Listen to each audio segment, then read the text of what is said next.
Olá, alunos e alunas de filosofia moderna e contemporânea. Secularização. Essa é uma palavra importante no contexto daquilo que nós chamamos de modernidade. Secularização tem alguns elementos que são indicativos do seu sentido, o que a palavra significa, qual a importância que ela tem e como, de fato, ela é uma chave de interpretação das mudanças que houveram no mundo a partir do século XV, que é o século que nós estamos colocando, que representa o surgimento da modernidade, da era moderna e a superação do mundo medieval. Essa palavra secularização, ela está ligada ao secular. E o secular, nesse sentido aqui usado, ele poderia ser usado, esse termo, para designar alguma coisa ligada ao século, mas nesse sentido aqui está mais para a ideia daquela forma de compreender o mundo que não sofre a determinação de fundamentos religiosos. Todas as vezes que uma explicação de uma realidade, ou uma explicação de um conceito, ou a explicação de uma ideia, a explicação de um mundo civilizatório, qualquer explicação que seja, não recorre a argumentações religiosas para definir o que se propõe a definir, temos aí uma construção de um pensamento secular. O pensamento secular, portanto, é um pensamento que está afastado de determinações religiosas para compreender a vida, para compreender o mundo, para compreender o ser humano, para responder às interrogações que a existência coloca na vida dos povos e das civilizações.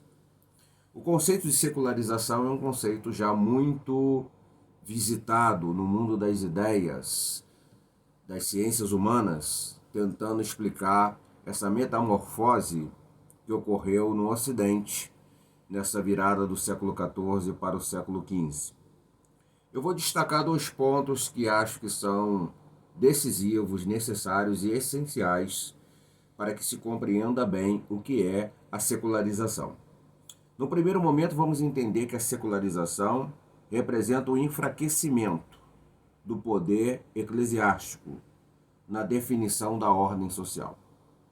Existe uma ordem social e essa ordem social, ela é um processo de construção humana. Foi um processo de construção humana e será um processo de construção humana. Na construção que o ser humano faz da ordem social que ele vive, ele pode justificar a validade dessa ordem social recorrendo a conceitos religiosos, que é o caso que me interessa colocar aqui nesse momento. Então, nesse sentido, e a religião pode ser entendida de várias formas, mas nesse sentido, ou nesse momento da minha argumentação, eu estou chamando a atenção para o fato de que a religião é um poderoso instrumento de explicação da ordem social. Explica a ordem social e valida a ordem social. De tal maneira que os indivíduos que estão ali podem olhar para essa ordem social como ela sendo algo inquestionável, sendo a verdade suprema e absoluta, sendo algo até mesmo sagrado.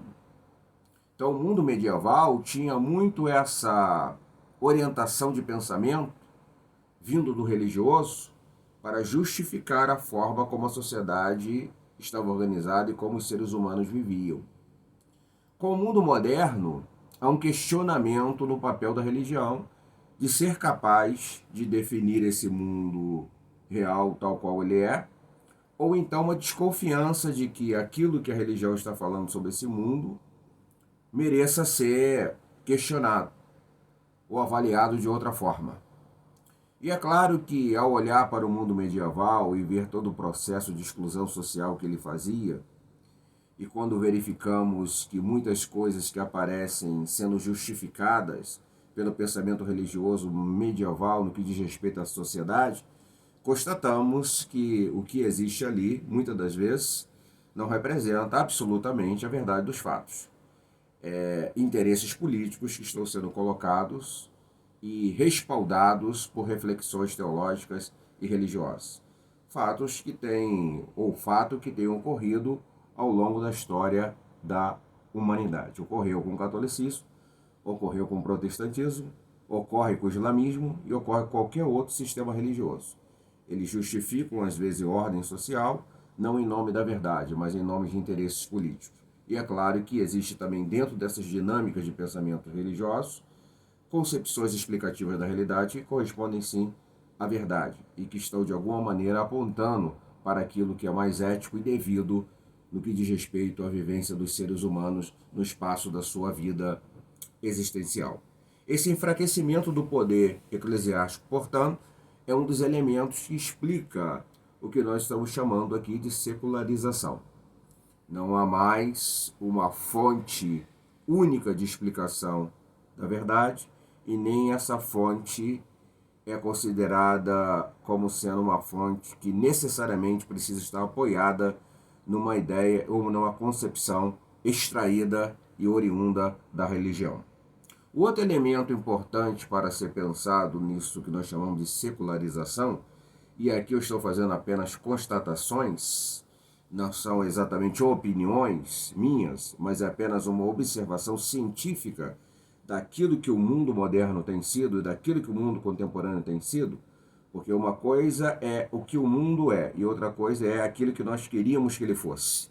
Então nós precisamos ter o cuidado de sempre examinar as coisas como elas de fato são, porque às vezes aquilo que a realidade é e significa pode desafiar aquilo que nós queríamos que ela significasse e que ela fosse. Mas é importante olhar para a realidade tal qual ela se apresenta, para melhor compreendê-la e assim melhor criticá-la, e se for o caso até de se ter uma proposição de mudança que se tenha com base num critério de análise adequado do que o mundo social representa. O segundo elemento para definir essa secularização é a ideia de uma construção de um ordenamento político marcado pela laicidade do Estado. Esse é um conceito fundamental para entender a secularização. Antes nós tínhamos um atrelamento do Estado com o sistema religioso. Isso durou muito tempo na história do Ocidente. Até que alguns pensadores questionaram esse fato, e nós veremos algum, citaremos Maquiavel um pouco mais adiante, para que houvesse uma efetiva separação entre o religioso e o político. Lutero, por exemplo, me lembro dele agora, dá uma contribuição nesse sentido quando fala dos dois reinos. Existem dois reinos que estão, de alguma maneira, convivendo em um espaço social. O reino que Lutero chamou de secular ou político e o reino que ele chamou religioso e que diz respeito à esfera da igreja e ao papel da teologia. É claro que Lutero tinha uma ideia de que esse reino secular deveria se submeter a esse reino religioso, porque esse reino que a religião representa seria um reino superior ao reino político que os homens organizam no seu espaço social. Mas o mundo vai avançar de tal maneira que chegaremos a uma questão em que há uma separação bem rígida entre religião e governo, religião e Estado, de tal forma que toda aproximação nesse sentido é vista hoje no mundo ocidental sob suspeita. Se deveria fazer uma separação definitiva dessas duas esferas. A religião cuidando mais de uma interioridade humana e dos sentimentos humanos em relação a Deus e realidades espirituais, e o Estado controlando todo o espaço de formação de uma ordem social. Então, a ideia da secularização está marcada pelo enfraquecimento do poder eclesiástico e a simultânea presença de toda uma organização jurídica do Estado moderno, em que ele tem uma feição laica, uma dimensão laica. Ele não está mais a serviço de nenhum sistema religioso, ao contrário, ele garante a liberdade religiosa de todas as religiões e ele não se relaciona com nenhuma delas para que elas tenham hegemonia sobre a plenitude do espaço social. É isso que, em linhas gerais, se vai definir como secularização. E esse é um ponto importante no contexto da mentalidade moderna, porque essa mentalidade moderna é onde a filosofia se insere. Ela faz parte desse mundo agora. E ela também vai ter que rever conceitos, estabelecer novos fundamentos para a compreensão desse mundo novo. Avançaremos um pouco mais adiante.